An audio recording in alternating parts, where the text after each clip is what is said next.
Hi, I'm Marie Plutt from AspirationsResume.com, here to give you your daily resume tip.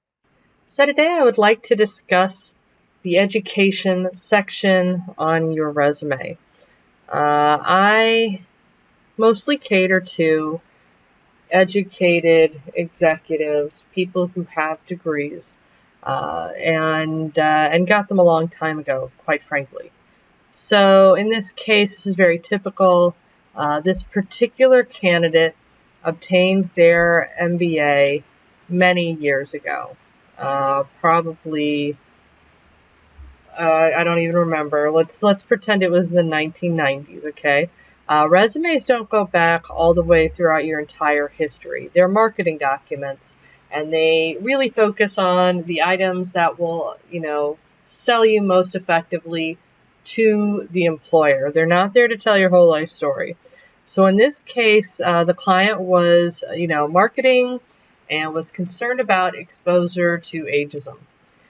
This person kind of went through a career change a bit and, went from marketing, you know, for different types of businesses. And prior to her experience in marketing, she actually worked in restaurants. She was a bartender, waiter, all that stuff. So we don't need to put that in the resume.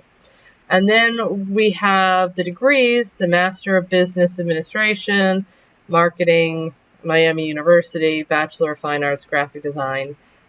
So we add those, and we don't put the dates on them because we do not want to expose her to ageism. But since it's been over 10 years since she obtained the degree, we tend to put it toward the end of the resume, at least right after the work experience. The professional experience that you have, enjoyed in the last 10 years take priority over old education. So in this case, we put it back. Now, if she didn't have, if the job required an MBA, and she didn't have one, I would instead change this to say, currently enrolled in or pursuing or interested in pursuing MBA, so that she'd be seen in applicant tracking software. Also, one thing you'll see sometimes, I don't always do this, depending on if it's a big selling point, I might put the degree next to the person's name up front, so that you already know they have an MBA and you don't have to scroll all the way down to the very bottom of the second page to see this, if it's an important selling factor. And in this client's case, it happens to be. So what about new students? Well, I also have some newer, this particular client is currently a bartender, a server. It's what she's been doing for a very, very, very long time. But she recently got an education in cosmetology and wants to be a makeup artist. So I have a emotional headline, and a summary that speaks to makeup artistry, followed by very relevant professional proficiencies and different types of makeup application that she's skilled in. Then immediately, way before experience, I don't even care about the experience because the experience is fairly irrelevant. I focus on her education. I talk about how recent it was. And then the schedule to complete the exam for the State Board of Cosmetic Arts to let them know that that's on its way. And then I enter in the key coursework because this is more keywords, and we need that applicant tracking system to pick up on the resume. We also need the human reader to care about this person. Then internships, apprenticeships, whatever is the closest thing to what her desires are. So in this case, we have somebody who's putting the education forward and the experience backwards, because that is what is most important to the job at hand. I also have one that I won an award for this year.